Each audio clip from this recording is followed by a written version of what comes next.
Unadhani itakuwaje kuhusu usafi wa pahala pa ndani ya moyo? Fa idha kanat taharatu adh-dhahiri min al-badani bihadhihi al-manzila, itakapokuwa usafi wa nje ya kiwiliwili umewekwa katika dini katika nafasi hii kubwa. Mtume kazungumza mengi sana kuhusiana na usafi wa nje na kiwiliwili. Ikiwa dini imetilia umuhimu mkubwa huo, fama dhannuka bitaharati alqulub? Sasa ni ipi dhana yako sasa Muislamu kuhusu usafi wa nyoyo, allati hiya madarul a'mali, nyoyo ambazo ndio mzunguko sasa wa amali yako wewe yangu, ili ikubaliwe na Allahu jalla wa ala, anatazama pale katika moyo.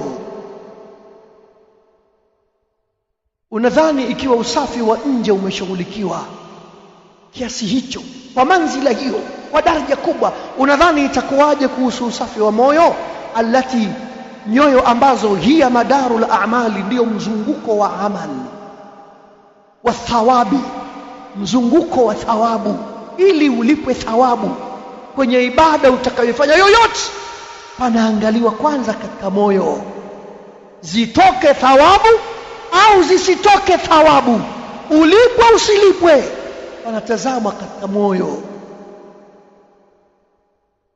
Wal-iqab, na mateso pia, adhabu, panaangaliwa katika moyo.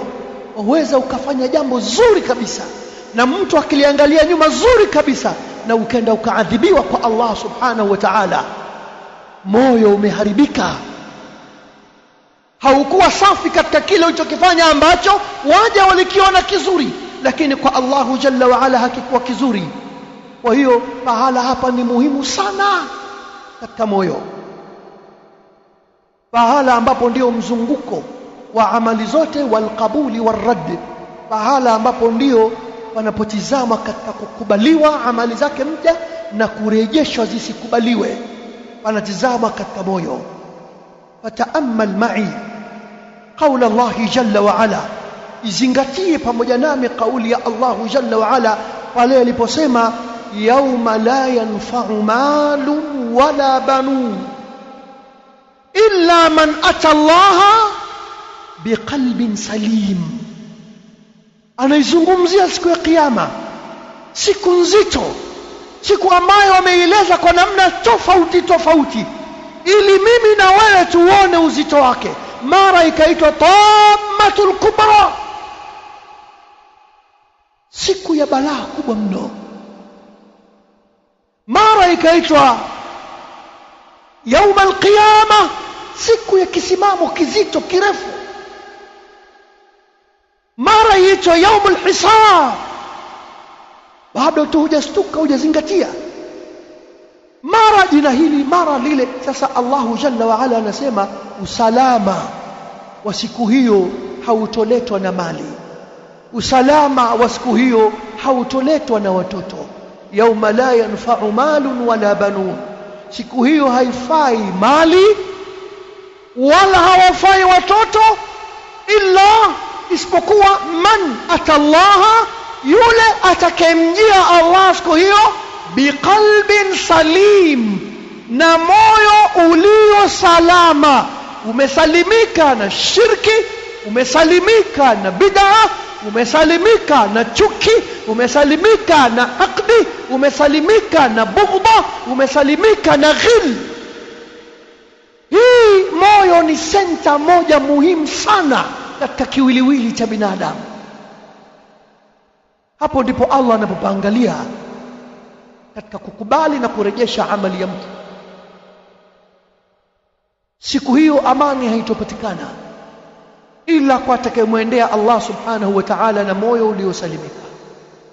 Anasema Sheikh Abdurrahman bin Nasir al-Sa'di rahimahullahu ta'ala waraahu, katika tafsiri yake alipokuwa akitafsiri aya hii, akasema wal qalbu salim, na moyo wa salama, moyo uliosalimika, maanahu maana yake alladhi salima min ashirk, kwanza kabisa ni ule moyo ambao umesalimika kutokana na shirki, wa mahabbati sharri, na moyo uliosalimika na mapenzi ya kuipenda shari. Penda mtu shari, moyo huu hauko salama, unaugua. Pendelea mwenzie apate jambo la shari, asifanikiwe, moyo huu hauko salama, unaugua, unaumwa. Anasema Sheikh Abdurrahman bin Nasir al-Saadi, moyo ulio salama salima min ashirki, ni moyo uliosalimika na shirki, wa shaki, na moyo uliosalimika na mashaka. Hana shaka juu ya yote yaliyozungumzwa na Allahu Jalla wa Ala, hana shaka juu ya yote aliyokuja nayo Mtume sallallahu alayhi wa alihi wasallam. Yeye ni mtu mwenye yakini kabisa, moyo wake uko safi, umejaa yakini katika yote aliyokuja nayo Allahu Jalla wa Ala, hana shaka. Sababu ndio kinyume cha yakini. Alipoulizwa Abdullah ibn Mas'ud radhiyallahu anhu ni nini yakini, akasema huwa al-imanu kullu, ni imani yote kwa ukamilifu wake. Kwa hiyo lazima moyo huwe hauna shaka, wa mahabbati sharri, umesalimika na mapenzi ya kuipenda shari, wal israri ala albid'i, na moyo uwe umesalimika na kuendelea na bid'a wa dhunub, na madhambi mengine. Wayalzamu min salamatihi mimma dhukira, kisha anasema inalazimika katika kule kusalimika kwa moyo kutokana na haya yaliyotajwa, yalazimika ittisafu bi adnadiha, lazima kusifika moyo na kinyume cha mambo hayo yaliyotajwa. Min al-ikhlasi, lazima moyo usifike kwa ikhlas, muislamu asifike kwa ikhlas, usafi wa moyo. Wal ilmi, lazima moyo usifike kwa ilmu, mtu asifike kwa ilmu. Wal yaqin, moyo usifike kwa yaqini, mtu awe na yaqini. Wa mahabbati alkhairi, moyo wake mtu uwe katika mapenzi ya kuipenda khairi. Wa tazyinihi, na kuipamba ile khairi katika moyo wake, fi qalbihi, katika moyo wake. Wa an takuna iradatuhu, na yawe mtu matakwa yake. Wa mahabbatuhu, na yawe mtu mapenzi yake. Tabi'an limahabbati llah, yawe ni yenye kufuata mapenzi ya Allah. Wa hawahu, na mapenzi yake hawa yake. Tabaan lima jaa anillah, yawe ni yenye kufata yale yaliyokuja kutoka kwa Allah subhanahu wa ta'ala. Assalamu alaykum wa rahmatullahi wa barakatuh. Bismillahir rahmanir rahim.